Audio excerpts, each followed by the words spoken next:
Welcome back to Soft Life Secrets, where we talk about success, peace, purpose, and the real stories behind powerful women.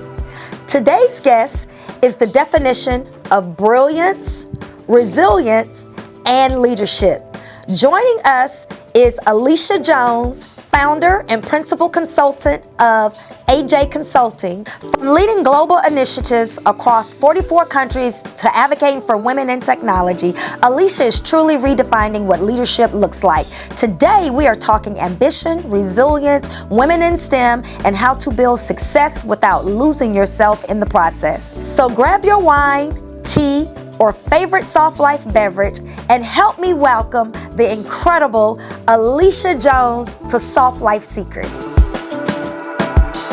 Hey Ailisha, how are you? I'm good, and yourself? Good. Thank you for coming. For those who don't know you, I know a lot about you. Okay. Can you tell the people who is Ailisha Jones? Absolutely. So I'm a native of Atlanta, Georgia. I'm a proud graduate of Atlanta Public Schools. And I've worked in the corporate sector. I have a consulting firm, and I've worked globally, transforming organizations, making sure that operations are efficient, and just having a good time. Personally, I play golf. I'm a fun girl. I'm a STEM girl. Okay. I am a STEM girl, and I just, enjoy life, spending time with my family. I'm a proud member of Kappa Alpha Sorority Incorporated. Okay. And, just do a lot in that space. I've been consulting now for about 9 to 10 years. Okay. And I work in all work streams of HR and technology. Okay. So you've navigated corporate spaces where women in STEM are still underrepresented. What silent battles do women leaders face that people don't often talk about? It's a lot of research out there about it. Mm-hmm. And there are many battles that women face, not only in STEM, but just period. Right. And we saw that with the election of the president. Yes. So those same battles exist. And I want to say they are stronger in STEM because it's a gender discriminatory bias. Right. 79% of professors at the university are males that's tenured versus 20% females. Okay. You have that same dynamic in STEM. So when you start talking about women leading, when you start talking about multi-million-dollar projects that I've been able to secure and lead, you're talking about constantly being discredited. Right. You're talking about jokes and stereotypes that are just unsurmountable. And it is really astounding in this modern time with all of the education and all of the training and experience that women of color have. Right. These are the challenges. It's like a war zone every day. Okay. Every day you have gender discrimination. You have stereotype about being a woman. Right. You have different mindsets about a woman credibility and trust. Right. We are often labeled as emotional. And that's very interesting to me because leading multi-million-dollar projects, I found that to be opposite. So with African American women, they love to say that we're emotional. Yes. We lead with emotions. Yes. And I found that to be polar opposite. Right. Many of the organizations that are ran, the small percentage and led by women, they produce results. And this is a fact. There is a shift now with the selection of women, but there's also, and that's a paradigm shift, so it's going to happen over time. It's going to take some time for the organizations to embrace that and for teams to follow. Because I've had that challenge that's been interesting when I'm leading and my projections or my assessments are exact and on the money. I have different team members, my different counterparts, different races, undermining what I've already forecasted. And once we have a tsunami, I sit there and I say, we talked about this, and they don't like to hear that either because they don't want women in their mind, you're calling them out. No, this is a fact. I gave you the intel and provided you with evidence to support what I said, but you decided to do otherwise because of the biases and the narratives that have been placed on women leading in that space. Was there ever a moment in your career where you questioned if you truly belonged in the room, and how did you overcome that? I will say that there was never a moment that I questioned it in my career. I did in the university setting. Okay. At the university, because I was one of the only females of color. I went to Brenau University that graduated with an MBA in dual concentrations, project management and human resources. And working on my doctorate studies, I was told by a professor that I was not of the other color, that I was not the material to graduate with the doctorate. I needed to drop the program. He graded me harshly. What? He graded me harshly. He would always single me out. And I used all of that as fuel. I wrote to the dean about the behavior. And after writing to the dean, I would always lead during our dissertation studies, we had to fly to different places with our cohort, and we had to have different writing sessions. So I would lead those, and the team members, they got along, and we all had a good time. And I use that as fuel, because when you go into the corporate setting, you face that same type of discriminatory practice, and they will play mind games. They try to set you up systematically. They have systematic barriers. Yeah. So I was prepared going into the corporate sector because I faced that during my MBA and as I worked through my doctoral studies. Yes. Wow. So this is a perfect time for us to be discussing this, women in leadership. What are your thoughts on, we have a Black woman, an Atlanta native, that is running for governor. Yes. And so many people has given her so much heat based on when she was the mayor. What are your thoughts on that? So I'm concerned deeply because when it comes to track record, and when it comes to being able to deliver, there is no question that she's capable. In fact, she was invited to the White House. Exactly. On a special assignment. And what I find, again, going back to the mindset and going back to culturally, how women are derailed and blackballed. And if we sneeze, then we are crucified. Right, especially as a Black woman. Yes, versus our counterparts. And it doesn't matter how much education, it doesn't matter about your track record. There are many blinders that are put on because at the end of the day, people are committed to believing that sisters are not capable. When in fact, we've been carrying history since the inception of time, raising other children, multitasking, and we have great men in the world that we have today because of women. And women of color specifically. We're poised. We know how to handle pressure with grace. And we are talented and intelligent, but we are constantly faced with the narratives and the negativity. But the good piece is, I look at everything from an optimistic perspective, is thank them for the free PR. Because that same negativity that they are using to talk against her will be a driving force for her. Yes. And and the thing about it is fruit speak. So we can create narratives all day long. That's why I laugh when I'm at the table and I'm in the C-suite rooms, or I'm dealing with CEOs, or I'm dealing with prime ministers overseas, because it's a reason that you flew me on this plane. And you have a lot of people that you have so much trust in, and you're saying they're good. Why am I here? And it's the same thing with Keisha. So that's how I feel about it. We can talk all day long.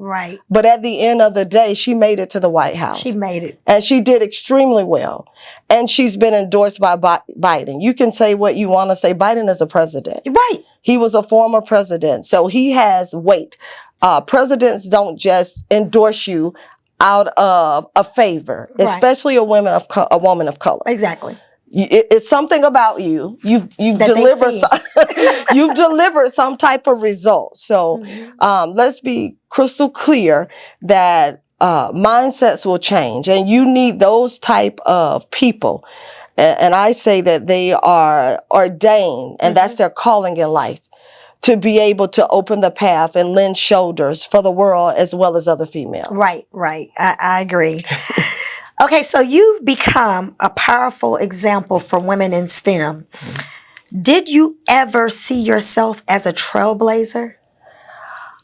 I won't say see myself as a trailblazer, but I did see myself as walking in purpose. Okay. I've always been a STEM girl. I've always been quirky. I've always been different. So I always saw myself doing something bigger, not knowing that it was in STEM, it would be in STEM, but I love science. Right. Okay. So I saw myself doing something, but not a STEM girl. Okay. And I'm truly excited about the opportunity. Okay. So what advice would you give to young women who are intelligent and ambitious, but still struggle with self-doubt? Bet on yourself. Bet on yourself. Be committed I love that. to yourself. Believe in yourself. No matter what you're told, just like that professor told me that I was not that material. Never reject naysayers. Right. Reject negativity. Reject anything that is contrary to what you are capable of doing. You will constantly be faced and you will constantly be tested. And this is not something that Ailisha is saying. This is throughout history. Right. Madam C.J. Walker, we wouldn't have never thought that she would have become a millionaire. Right. But she betted on herself. She betted on herself. And sometimes betting on yourself mean you may have to compromise relationships. It may mean isolation. It may mean things will become uncomfortable. You will Definitely will become uncomfortable. Yes, you will be disliked. You won't be embraced. But this is not for the weak. It is not. If we look at Hidden Figures, and we look at Carolyn and all of the work that they did, Catherine, I'm sorry, it wasn't for the weak. Right. And they never let STEM girls, here we are talking about, right. They never let the perception and opinions of others dictate who they were. So what I tell you with confidence when I mentor young women, because we have some hidden figures that are on the horizon right now, and I work with a lot of college students, internships, a lot of sister of color. I definitely go into that space and I single them out. Okay. I extend the invitation and the olive branch to them. And they tell me constantly the different things that they are facing. And I tell them, you didn't make it this far. And you don't have something in you. Right. I had one young lady particular that I mentor. She's at the University of Georgia. She was the youngest intern to ever internship at my organization, Fortune 500, and extremely smart. She's a hidden figure. And, you know, small women, I say, it's a lot in these little bodies. Right. We're little, we have a lot going on. And she constantly questioned herself to the point that she told me one time when I called to check on her during her first semester back, her sophomore year, she said, I need to have therapy. I said, why? And she told me because, you know, that's what people were saying. And, they, you know, she need to have some help and, you know, at the church. And I stopped her. I said, what you are experiencing is life. I said, welcome to the world of STEM. Right. I said, you will constantly face those type of oppositions, but you got to have mental agility. Right. I explained to her about mental agility and muscle.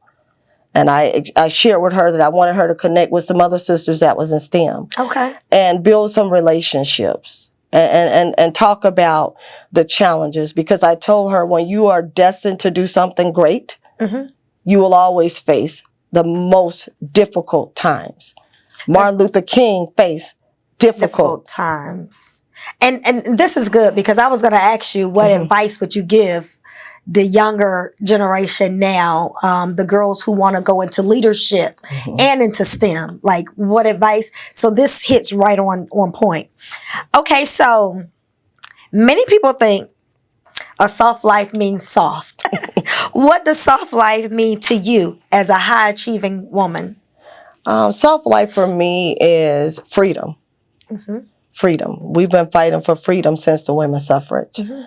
Financial freedom, freedom in my life to be able to travel, enjoy life, freedom with being able to spend time with my family, quality time, making memories, enjoying myself, and just having some of the finer things in life. When I say finer things, I mean like travel to different countries, taking my children. That is one of my hobbies, traveling.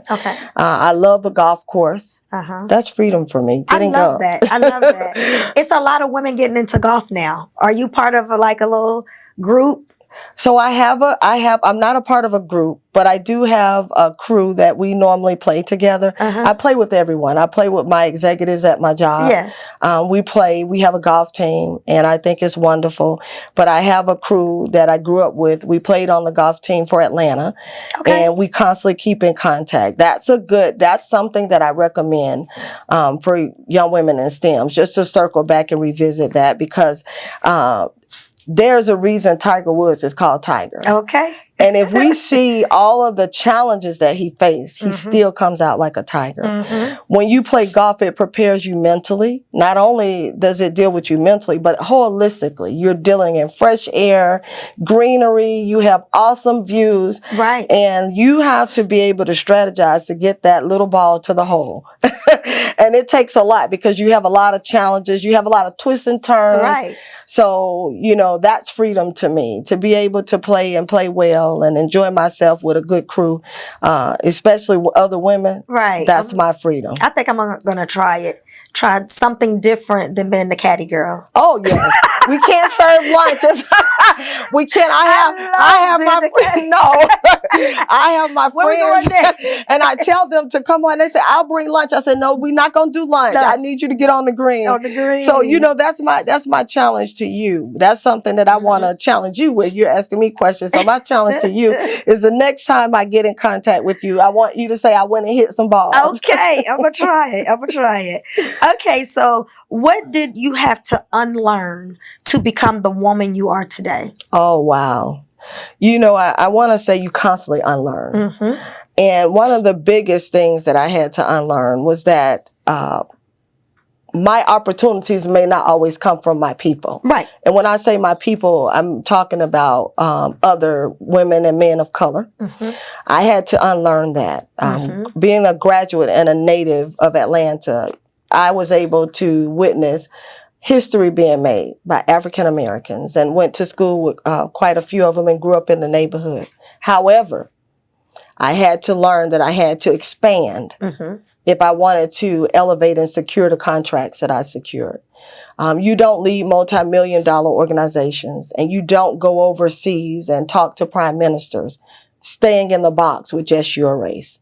So that was something I had to unlearn. I had to unlearn that I love my people, but sometimes that might not be the best client for me. And it's okay. Oh, baby. Yes. It's okay. It's okay. And it's not offensive. And it's not that I think less of my people. Exactly. And it's not. Everybody's not for you. Absolutely. And I had to embrace that. It was a very hard lesson, because when I first started out in 2016, that was my pursuit.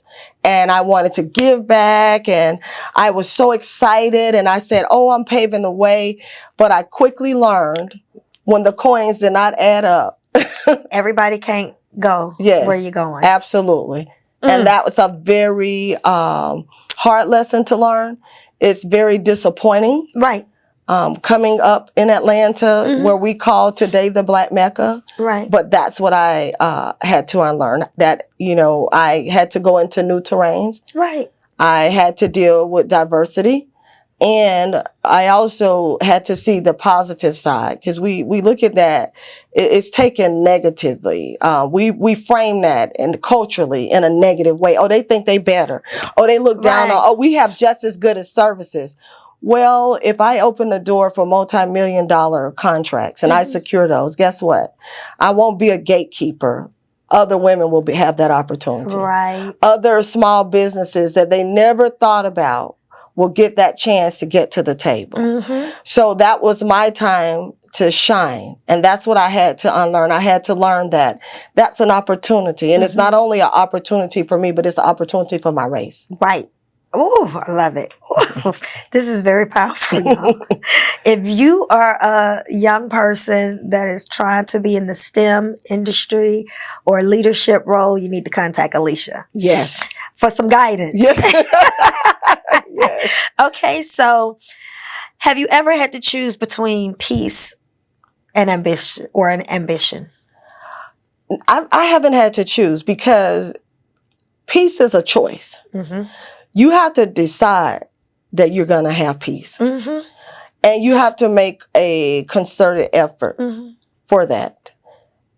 Another piece of that is playing golf teach you how to ground yourself. Yes. Unknowingly, playing as a little girl, my father was a very calm person. Yeah. My father was a very laid back person. And I was high energy because I was a girl, and not only a girl, and I hate to put it on agenda, but I got to be honest, that, you know, when I was younger, your hormones all over the place. Yeah. And I was short. I was smaller. You know, I was really the shortest in my family, shorter at the school. So, you know, I had issues, and my dad's like, no, we're going to get rid of that. So I learned early on how to balance, because you can take and place, if you're playing 18 holes, you can mess up for the first half of the course. And come back. Absolutely. So that's what I learned about peace. I learned that with peace, you have to be able to ground yourself. That doesn't mean that you won't have some disruptions. That doesn't mean that you won't have some days that you like, you know what, this is it. I've had to talk to that other person, that alter ego, and say, girl, go on. Because you cannot do that. I have to be real. You know, when that professor told me that, I wanted to tell him something else. I know. But I still had to hold my peace, and I still had to carry myself with grace. Because I knew that I was going to deal with that by writing to the dean, and it was a, you know, recourse. And that's something too about peace that you always have to know, and you have to keep in your mind, that is always a silver lining. Yes. It's always a silver lining. Nothing is the end. Don't write the obituary too soon. Okay. You can't have that obituary mindset. You can't have that nail in the coffin. Nothing is permanent. Nothing is at the end. Things are temporary states. So no, I never had to make that choice, because peace is something that you have to be committed to. And you have to have a strategy for peace. Golf is my strategy. Meditation is my strategy. But at the same time, I still have to be progressive. Now, I have to pause in that, because you can get overzealous in ambition unknowingly. You're right. Yeah. You're absolutely right. But I definitely agree. You have to have a pastime. Yes. I think my piece is going to the gym right now. Oh, yes. I've always been athletic. So I really believe that athletics was the foundation of my piece. Because it teaches you how to work with a team or work together somehow. And it just calms me down. It's my happy place. So, I mean, I came back from vacation and went to the gym the same day. I needed some peace. Yes, absolutely. And that's a good point, a highlight that you just shared. I was an athlete as well. Played basketball, played golf, cheered, danced. Most leaders have been in athletics. I'm telling you. Y'all better do your research. So you learn so many transferable skills, right? You're right. And you learn how to work through rough patches. Yes. You learn how to... It's okay to fail. You don't have to win all the time. Yes. You don't have to be the center. Because as long as you are a part of the team, you're good. You're still a champion team. Legends aren't just one. They are multiple. And you learn that. You learn how to allow other people to be in the space. You learn that we lost this game, but we may win the next one. I might not do well on this match, but that don't mean you count me out for the Masters. So I love that. I love that. And that's something you talk about. What is it advice we can give young ladies today?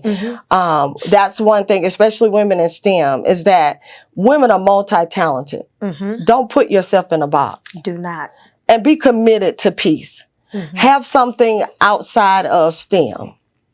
Have something else. You traveled and you had something outside of traveling. And although traveling can be enjoyable, like you said, I needed some peace. And you got to know when to pull that flag out. Timing is everything. Timing is everything. You have to know that. This is good. So behind all the awards and accomplishments, who is Ailisha when the titles are off? So Ailisha is, as the words say, a native of an AT-alien. I am a true AT-alien. Okay. So I have the Atlanta culture, definitely enjoy dancing, spending time with my family, and of course the Southern Belle. Yes. Foundation spiritual. You know, we are Southern and we are from the South. So church was... I don't care what kind of church. Yeah, you went to church, vacation Bible school.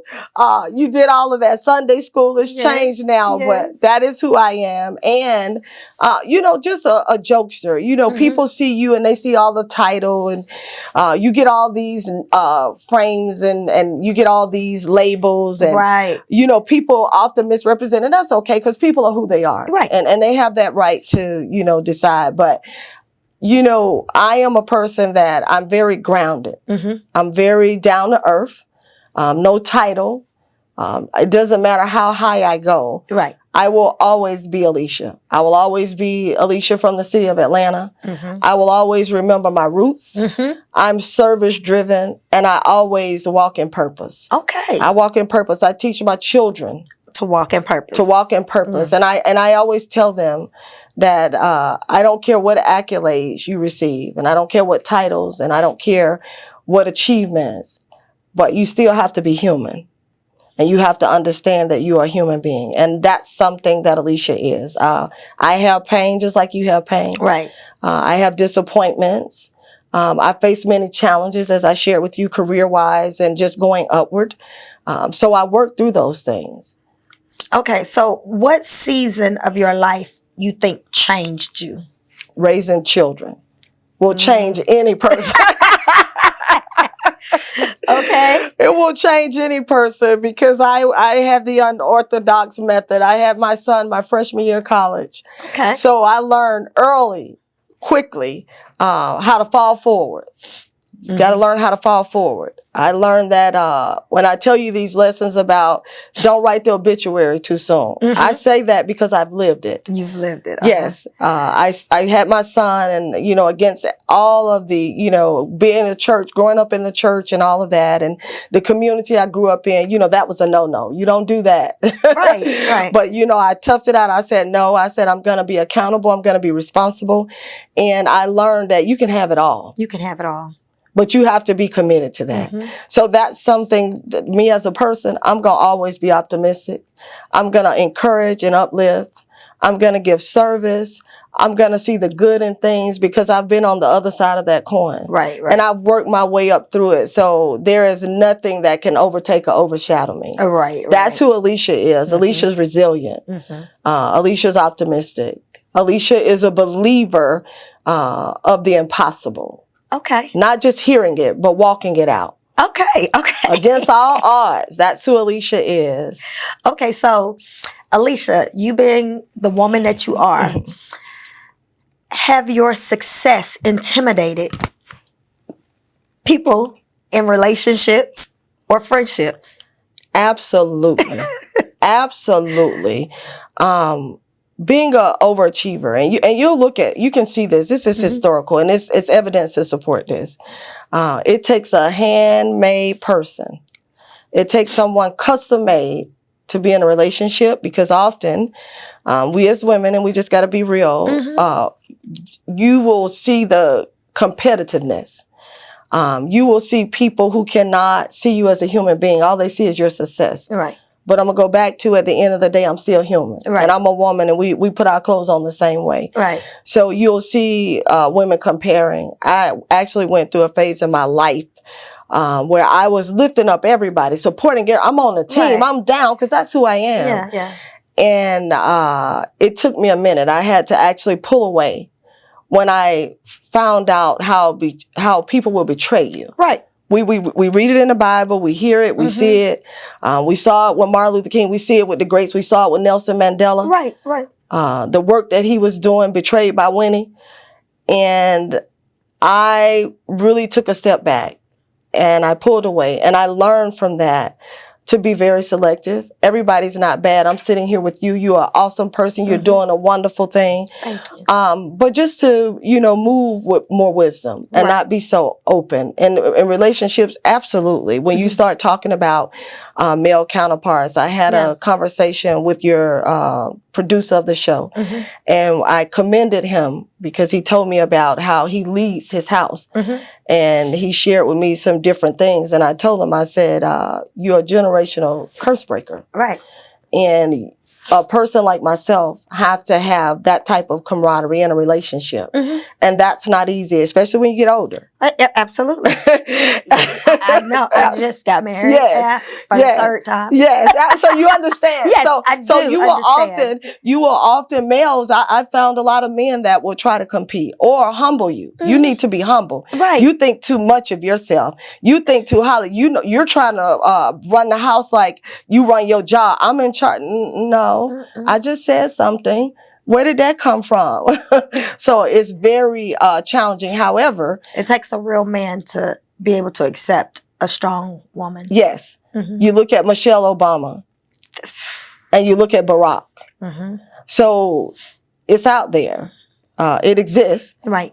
But you have to use wisdom, and you have to be able, in friendships, relationships, period, pivot quickly. Right. The moment you get the inclination, or the moment that you see, okay, this is where this is going, pull back. You don't dislike the person, you don't fall out, pull back. Right. And you can operate in love at a distance. Okay. So what's the biggest misconception about women who lead with softness and grace? That they're weak. Right. They're weak. You don't lead like that. You have to be aggressive. I've been told that all the time. Right. You don't lead like that, but I get results. Right. And I have groundbreaking record number results. Right.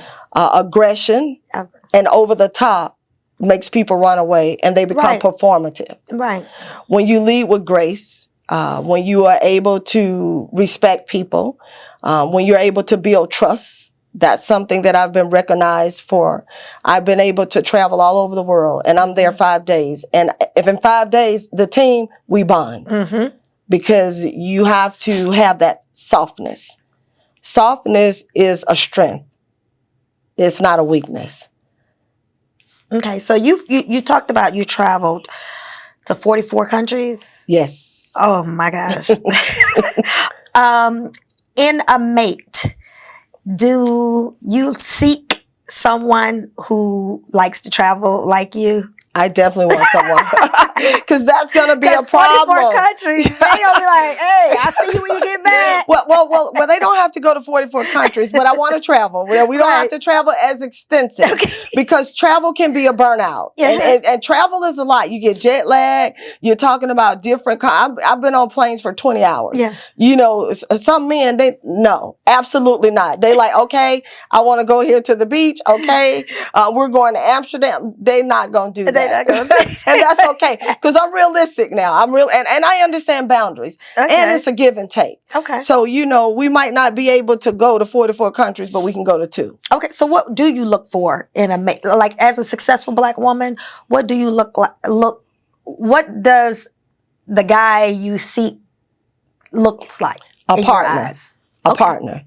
He has to be a partner. He needs to be spiritually grounded. I haven't had that before. They have to be grounded in Christ because you can't lead if you are not surrendered to Christ. I don't care what you say. I tried it the other way. It doesn't work. It doesn't work.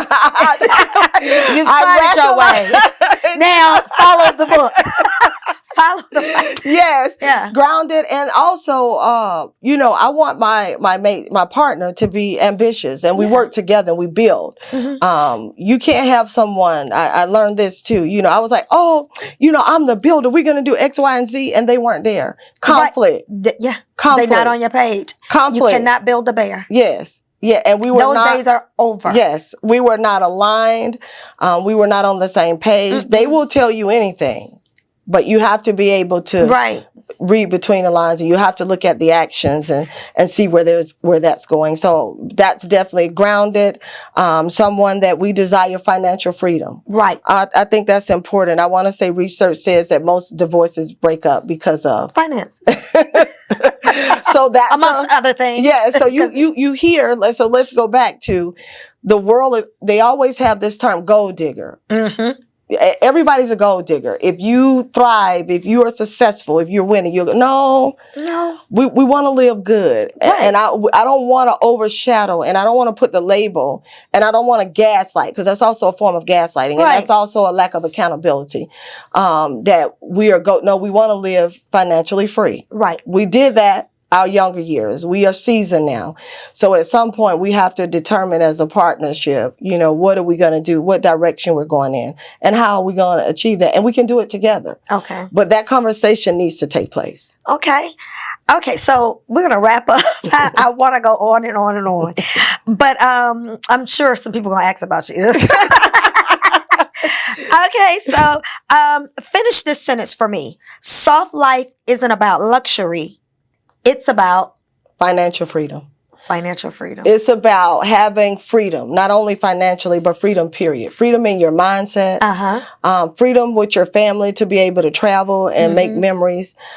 Freedom in just being able to enjoy life.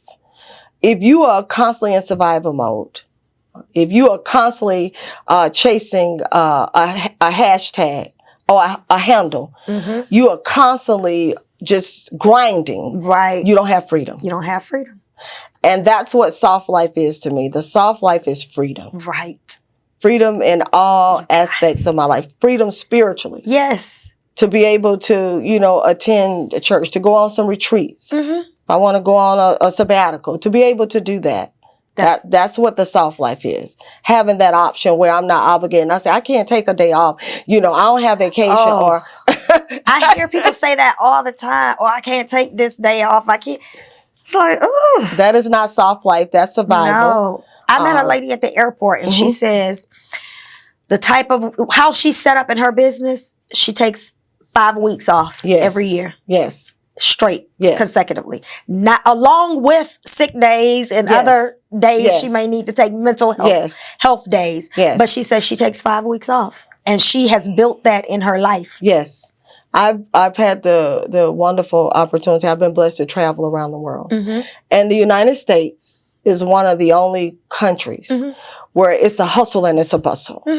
Over in India, in Mumbai, they take breaks. In China, they have break rooms where they go sleep. They go play ping pong. In Mumbai, they have a prayer room. You can go in midday and go take a nap. And your manager is not looking for you.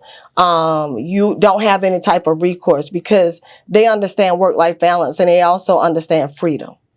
I don't get the best employee unless that employee is free. Right. I can't have that employee be productive and on high-performing teams if that employee comes here stressed. Right. They take showers when they get to work. They can take showers. They don't have a 9 o'clock start time mandatory. It's structured differently. And the results, Mumbai and India is the tech hub of the world. I know. and it's a method behind all of that. The freedom. Yes. The freedom. It's a method behind that. So that's what the soft life is to me, to be able to enjoy life. And when you enjoy life and you have that freedom, you have a quality life. You live longer. Before I took on, we're living longer before, and we're healthier. We're healthier. Mentally, physically, we look absolutely amazing. You look stunning. Thank you. You look like you are still a teenager and you're on the college yard. And all of that attributes to freedom. It does. It attributes to freedom. It does. I hate to say it, when I was working in corporate, I did not have time to work out. And I feel like I look at the people that come to the gym that work out, and I look at clients of mine who don't, and they look 10 times older than what they really are. And they look stressed, depressed, they can't walk. I don't understand it. Okay, Ailisha. But let me say this right quick on that. And those are your toxic, miserable people. Negative. That got something negative to say about what you're doing. Negative. Not only that, when you're in the workplace, I can pick up and I can sit in a work session, a small group, and I can tell in 20 minutes who's not working out. They're unhealthy. They're on edge. they flighty, they have all these breaks, they're not taking care of their temple. Yeah. You got to take care of your temple. And that's really what soft life is about. Yes. Taking care of you. Yes. Before Self-care. everything else. Absolutely. Yes. Okay, Ailisha, look at the camera and tell them, how can they find you? Do you have an Instagram, a website? Yes, I have a website. It's ajconsultingsog.org. And you can always look me up. I'm on Instagram, and I don't keep up with my Instagram. Let me look at my phone. It's Lily Pearl. You know, when we are we have to let the young folks, they can tell you. Yeah, what your Instagram is. They can tell you, but you can reach out to me. It's Lily_Pearl25. And again, I'm going to give you I know that's my website because I'm on there constantly. You can reach me at ajconsultingsog.com. And I welcome anybody to reach out. If I don't answer quickly, give me at least about 2 or 3 days. Right. And it's graduation season, y'all. Yes. So if you know you have a loved one or you yourself is graduating with a STEM degree, you may want to reach out. Yes. To map out your career roadmap. Exactly. Absolutely. Yes. Exactly. Yes. Thank you, Ailisha, for coming on the show. And I have something for you. Oh. I brought you a gift and I wanted to present this. Oh. And that is for you. Okay. A gift. Oh. Okay, I'm going to open this. I'm opening it now. A coffee mug for my coffee every morning. Thank you for the gem. Yes. Oh my gosh. Yes. Thank you so much, Ailisha. And you have a pen because you always have a show. Oh my God. So you should I got a lot of stuff in here. Hand sanitizer. Hand sanitizer. Oh, and my cup says coffee because people problems don't solve themselves. No. Oh, I love it. Yeah. Oh, I love it. This is a good pen too. Oh, the future of work is human. Yes. That's your logo. Yes. Human capital. It. Yes. I love it. Yes. Thank you. Thank you. Thank you so much. Yes. Oh, give me a hug. Wow. Ailisha's story was powerful, inspiring, and such a beautiful reminder that women can lead with strength, strategy, grace, and softness all at the same time. I know our listeners are walking away motivated to dream bigger, move with intention, and take up space unapologetically, especially the women striving to break barriers in business, leadership, and STEM. Thank you, Ailisha, for sharing not only your accomplishments, but also your heart, your wisdom, and your journey with us today. And to everyone listening, if this episode inspired you, make sure you subscribe, leave a review, and share this episode with another woman who needs the reminder that she can have success and peace at the same time. Until next time, keep choosing yourself, protecting your peace, and living your version of the soft life. This is Soft Life Secrets, and I am Miracle Dixon Rollins. I'll see you on the next episode.